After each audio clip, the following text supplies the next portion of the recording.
আমাদের কাছে আসলে আমরা শুরুতে আগে যেটা করি যে কোনো কথা না বলেই আগে সিপিও নিব, এটা করা যাবে। What is Bob? ববটা কি?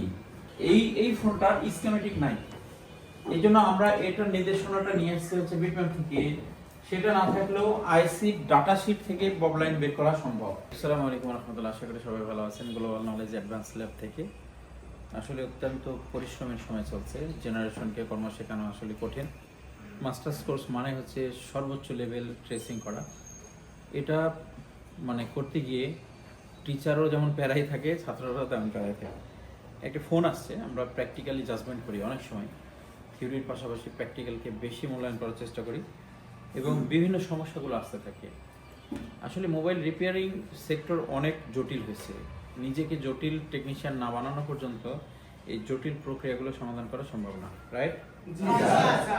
আমার কাছে একজন ছাত্র আছে, উনি একজন ইসলামিক লেবাসের মানুষ, সুন্নতি মানুষ। আপনার পড়াশোনার ব্যাকগ্রাউন্ডটা বলবেন। আমি হচ্ছে মিরপুর দারুল হাবিব মাদ্রাসা থেকে দাওরাই হাদিস সম্পূর্ণ করা একজন মাওলানা। মাশাআল্লাহ। আচ্ছা, আপনার কর্মস্থল সম্পর্কে বলুন। আমি হচ্ছে ঢাকা মিরপুর 12 নম্বর ডিএইচএস ক্যান্টনমেন্টে একটা দোকানে আছি। ওখানে হচ্ছে আমি পড়াশোনার পরে ওখানে কাজে লেগে যাই। কত বছরের এক্সপেরিয়েন্স? মূলত আমি যখন 2014 সালে পড়াশোনাও করতাম আর ফাঁকে কাজ শিখতাম, ঠিক আছে। পরবর্তীতে ফারেক হওয়ার পরেও হচ্ছে আমার এই কাজের সাথেই লেগে থাকা, তখন হচ্ছে দোকানে আমি শিখতেছি। এখন হচ্ছে মাস্টার্স লেভেল সম্পূর্ণ করার জন্য আমি হচ্ছে জনাব মিলন স্যারের কাছে একটা প্রশিক্ষণ নিতে আসছি। কেমন লাগছে এখানে? আলহামদুলিল্লাহ, এখন অনেক ভালো লাগছে। কনফিডেন্ট আসছে? কনফিডেন্ট আসছে যে যে কোনো সলিউশন হোক, নেটওয়ার্ক হোক, ডেড ফোন হোক, আলহামদুলিল্লাহ যে কোথাও ইনশাল্লাহ কোথাও বাঁচবে না, এটা এই কনফিডেন্টটা চলে আসছে। আপনারাও আসবেন আপনাদের। আচ্ছা, ইনশাআল্লাহ, থ্যাংক ইউ। আসলে আলেম ওলামারা আমাদের এই সেক্টরে আসছে, এটা আমাদের জন্য অনেক সৌভাগ্যের। আলেম ওলামারা হচ্ছে রাসূলের ওয়ারিস, রাইট? এবং আমাদের এই মোবাইল ফোন সার্ভিসিং সেক্টরকে মানুষ বিভিন্ন নেগেটিভ ভাষায় জর্জরিত করে রাখছে সবসময়। এবং টেকনিশিয়ান মানেই হচ্ছে বিভিন্ন খেতাব আছে, এগুলো আর বলতে ইচ্ছে করছে না, যেহেতু আকাশে থুতু ফেলে নিজের গায়ে পড়ে। তো এই সেক্টরটাকে ঢেলে সাজানোর জন্য সবচাইতে বেশি প্রয়োজন ছিল যে ভালো মানুষগুলো, শিক্ষিত মানুষগুলো, সাদা মানুষগুলো এই সেক্টরে আসুক। তো একজন আলেম যখন আমাদের কাছে আসে, আমাদের সবচেয়ে বড় প্রাপ্তি অন্তত পক্ষে ওই ব্যক্তিটা কিছু মানুষকে হালাল সেবা দিতে পারবে। এবং ওনার কাছ থেকে যত স্টুডেন্ট তৈরি হবে, অলমোস্ট সবাইকে সে চেষ্টা করবে হালাল শিক্ষা দেওয়া, এবং তাদের মধ্যে অধিকাংশই হালাল শিক্ষায় শিক্ষিত হয়ে হালাল কর্মে থাকবে। এভাবে আস্তে আস্তে আমাদের জেনারেশনটা চেঞ্জ হবে, আলহামদুলিল্লাহ। আজকে সাবজেক্ট হচ্ছে যে বব ভোল্টেজ। ফোন ডেড আসে, ডেড ফোন আসলেই ডাইরেক্টলি সিপিইউ রিভল করি, তারপরে সমস্যা না পাইলে বা ঠিক না হলে তখন আমরা অ্যানাদার চেকিংয়ে যাই বা এক্সপার্টদের স্বর্ণাপন্ন পাই, তাই না? এই ফোনটা যখন আসলো আপনারা কি ভাবছিলেন? এই ফোনটা আসলে যখন আসলো আমরা প্রথমে মনে করেছিলাম যে হয়তো এটার সিপিইউ, যেহেতু কাস্টমারের বক্তব্য ছিল যে রাত্রে আমি ফোনটা চার্জ দিছি, এটা সম্ভবত আপডেট নিয়েছে। আপডেট নেওয়ার পরে এরপরে সকালে উঠে দেখি যে ফোনটা আর অন হচ্ছে না, ঠিক আছে। তো আমাদের কাছে আসলে আমরা শুরুতে আগে যেটা করি যে কোনো কথা না বলেই আগে সিপিইউ নিব, এটা করা যাবে। তো আমরা এখানে ফার্স্ট টাইম কয়েকটা স্টেপের চেকিং ছিল, আর ক্লাসের চাপ অনেক বেশি, গতকালকে আমরা সময় দিতে পারিনি। তবে আমরা প্রাথমিক চেকিং করার পরে আমরা মনে করছিলাম যে সিপিইউ প্রবলেম, কিন্তু তারপর আমরা সিপিইউতে হাত না দিয়ে আমরা এগেন চেক করেছি, এবং চেক করতে গিয়ে আমরা দেখছি যে বব লাইন ভোল্টেজের প্রবলেম আছে, বব লাইন শর্ট হয়ে গেছে। তো হোয়াট ইজ বব? ববটা কি? ববটা হচ্ছে মোস্ট ইম্পর্টেন্ট একটা লাইন। আমরা এটাকে একটু দেখে নিই। বব লাইন আমরা স্কিমেটিকে এর নির্দেশনা পাবো, হ্যাঁ। আবার এই ফোনটার স্কিমেটিক নাই, এই জন্য আমরা এটার নির্দেশনাটা নিয়ে এসেছি হচ্ছে বিটম্যাপ থেকে। সেটা না থাকলেও আইসি ডাটা শিট থেকে বব লাইন বের করা সম্ভব। তাহলে বব লাইনটা কি? What is BOB line? B O B এরকম ভাবে দেখাবে স্কিমেটিক, হ্যাঁ। তাহলে বার আউটপুট, বাক আউটপুট, বাফার। এই বব লাইনটা হচ্ছে মোস্ট ইম্পর্টেন্ট লাইন। মোবাইল ফোনের যেসব পাওয়ার সেকশনগুলো আছে, সেই পাওয়ার সেকশনের জন্য স্পেশালি একটা ভোল্টেজ থাকে যেটা হচ্ছে বব ভোল্টেজ। এই ববটা যদি মিসিং হয় তাহলে মোবাইল ফোনের কোনো পাওয়ার সেকশন কাজ করার কথা না, ঠিক আছে। তাহলে এই বাক আউটপুট বাফার ইম্পর্টেন্ট। আমরা এটাকে চেক করছিলাম, তো আমরা চেকিং দেখাবো না আজকে, চেকিংটা আমরা অনেকভাবে করছি। স্টার্টিং যে সিমটমটা থাকে সেটা আমি দেখাবো। আমরা পেয়েছি যে এখানে একটা ক্যাপাসিটর শর্ট রয়েছে। আমরা আরো একবার দেখি, আমাদের লাইনে আসে, আমরা দেখেন এই ক্যাপাসিটরটা আমরা শর্ট পেয়েছিলাম, রাইট? এইটা, তো এই ক্যাপাসিটরটা আসলে শর্ট থাকবে কিনা। অনেক সময় পাওয়ার সেকশনের সাথে কিছু কিছু লাইন থাকে, যে লাইনগুলো লো রেজিস্ট্যান্স হওয়ার কারণে ওখানে কিন্তু বিপ দেয়, কিন্তু ওগুলো পজিটিভ লাইন। তো আমরা এটাকে জাজ করছিলাম যখন, তখন এখান থেকে কিন্তু নির্দেশনা আছে। আমরা এটাকে প্লাস করি, এই ক্যাপাসিটরটা দেখেন এখানে লেখা আছে ভিআরইজি বব, ভিআরইজি বব। এই বব ভোল্টেজটা ইম্পর্টেন্ট ফর পিএম সেকশন। এখানে কতগুলো জায়গা থেকে আছে দেখেন, ক্লিক।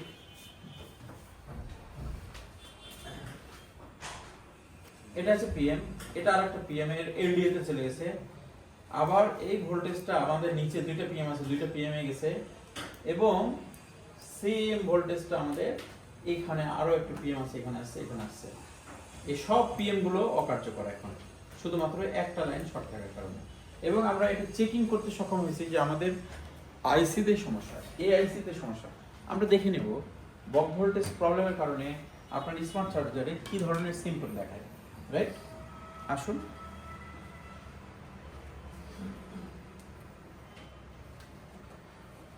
এটা হচ্ছে 1 নাম্বার, এখানে কাছাকাছি নেই, এখানে আমাদের রিডিংটা দেখাবে। আমরা জাস্ট চার্জার লাগাবো, ব্যাটারি লাগাইতে হবে। উইদাউট ব্যাটারিতে কিছু দেখায় কিনা দেখি, কোনো ধরনের সিমটম নেই। ব্যাটারি সহ 0.1, তারপরে 0, আর কোনো সিমটম নাই। জাস্ট একবার ভিপিএস নেবে, 0.1, 0.2, তারপরে 0, এটা আর সামনে আগাবে না। 0.1, 0.2, এরপরে সামনে আগাচ্ছে না। কিন্তু এই ফোনটাতে ভিপিএস আছে, 100% ভিপিএস সাপ্লাই আছে। ভিপিএস সাপ্লাই আছে কিনা সে বিষয়টি আমি এই মুহূর্তে দেখাবো। আচ্ছা, এই মুহূর্তে আমরা দেখতে পাচ্ছি যে আমরা হচ্ছে শুধুমাত্র চার্জিং এর ফ্লেক্সটা দিয়ে রাখছি, এবং আমাদের এখানে মিটার আছে। মিটারটাকে আমরা একটু লক্ষ্য করব ডিসিতে, ওকে। এবং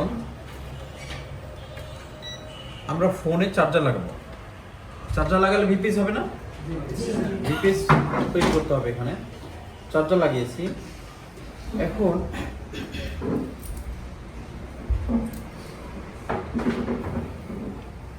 খেয়াল করেন চার্জারের ভোল্টেজ কত, 5। এখানে আমরা কত পাই দেখো, 4.3। এটা হচ্ছে ভিপিএস। চার্জারের ভোল্টেজ হলে তো 5 ভোল্ট হতো। চার্জারের ভোল্টেজ অ্যানাদার কোন সেকশনে বের হয়ে যাচ্ছে, আমি কিন্তু ব্যাটারি কানেকশন করে রাখিনি, তাহলে যেটা বের হচ্ছে এটা হচ্ছে ভিপিএস। তাহলে ভিপিএস ঠিক আছে, ভিপিএস ঠিক আছে। আর ভিআরইজি বব যেটা আছে সেটা হচ্ছে ড্যামেজ। এবং ভিআরইজি বব যেটা ড্যামেজ সেটা আমরা কিভাবে বুঝবো, আমরা এখান থেকে জাস্ট চেক করছিলাম যে ফোনে শর্ট সার্কিট আছে কিনা। আমি এর আগে বলেছি, দীর্ঘদিন থেকে বলছি এই বিষয়টি, কোনো একটা আইসি বা কম্পোনেন্ট নষ্ট হয়ে গেছে কিন্তু শর্ট সার্কিট হয়নি, এর পসিবিলিটি খুবই কম। আমরা এটাকে কন্টিনিউটিতে নিলাম মিটার, খেয়াল করো, দেয় ভ্যালু কত দেখায়, 1.7। 1.7 কি ওহম। ক্যাপাসিটরের পজিটিভ প্রান্তে 6.3, অর্থাৎ এটা হচ্ছে পজিটিভ প্রান্ত। এটা এখান থেকে আউটপুট হয়েছে PM 150A, ভার্সন হচ্ছে 102, PM 8150A, আইসি নাম্বার ভার্সন হচ্ছে 102, এটা হচ্ছে ভার্সন কোয়ালকম ব্র্যান্ডের। এই আইসিটা প্রবলেম।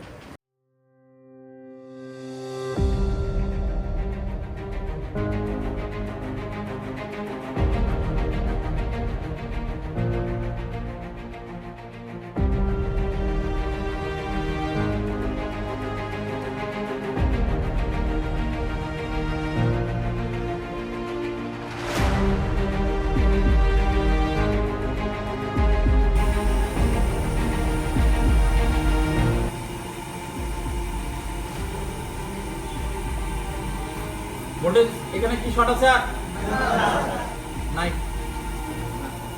ভাই এআইসি চেঞ্জ করলে সেটা কেমন?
তো আমরা আসলে যারা আমরা কাজ করছি এই সেক্টরে, এই সেক্টর হচ্ছে অনেক এক্সপেন্সিভ একটা সেক্টর হয়ে গেছে, দামি সেক্টর। এখানে যদি আপনি ব্যবসা করতে চান আপনাকে এক্সপেন্সিভ বিনিয়োগ করতে হবে। আবার যদি আপনি ট্রেনিং করতে চান আপনাকে এক্সপেন্সিভ ট্রেনিং করতে হবে। মানে সস্তা ট্রেনিং খুঁজতে গেলে বাংলাদেশে 10,000 টাকায় মোবাইল ফোন সার্ভিসিং এক কোর্সে সব বলতে আপনার হচ্ছে button phone, Android phone, Google pixel, iPhone থেকে শুরু করে অ্যান্ড্রয়েড, আইফোন, অল এভরিথিং 10,000 টাকায় কোর্স পাওয়া যাচ্ছে। সস্তার 12 অবস্থা, এই হচ্ছে বিষয়। আসলে স্পেশালিস্ট হতে গেলে, ভালো কিছু করতে গেলে অবশ্যই এই সেক্টরে বিনিয়োগ করতে হবে। যারা কাজ শিখতে চাচ্ছেন তাদের জন্য আমার বিশেষভাবে আহ্বান থাকবে, আপনারা ভালো জিনিসটাকে চুজ করেন এবং আপনারা এই সেক্টরে ভালো কিছু পাওয়ার জন্য অবশ্যই পরিশ্রমী হন। এটা হচ্ছে মোস্ট ইম্পর্টেন্ট। এই ফোনটা যদি আমরা নষ্ট করি তাহলে এই মালিকটা আরেকটা ফোন কিনবে। এই ফোন কিনতে যেয়ে যদি সে 1 লক্ষ টাকা খরচ করে, এই 1 লক্ষ টাকার মধ্যে অ্যারাউন্ড 90,000 বা 95,000 টাকাই দেশের বাইরে চলে যাবে। এমন হতে পারে 99,000 টাকায় চলে গেছে। কারণ কি, বাংলাদেশে ম্যাক্সিমাম ফোনগুলো আনঅফিসিয়াল, সরকার কোনো ট্যাক্স ভ্যাট পায় না। আর মধ্যস্থতাকারী যারা বাইরে থেকে ফোন নিয়ে এসে একটা ফোনে 1-2 হাজার টাকা লাভ করে, বাকি টাকা কিন্তু দেশের বাইরে চলে যায়। অতএব আমরা এই ইন্ডাস্ট্রিতে লক্ষ লক্ষ টেকনিশিয়ান আছে যারা ফোন ঠিক করতে গিয়ে ফোন নষ্ট করছে, প্রতিদিন শত কোটি টাকা দেশের নষ্ট করছে টেকনিশিয়ানরা। স্কিল না থাকার কারণে, খেয়াল করেন, এটাই বাস্তব। যার কারণে আমাদেরকে অবশ্যই এখন ভিন্ন চিন্তা ভাবনার মধ্যে আসা উচিত। সকলকে ধন্যবাদ।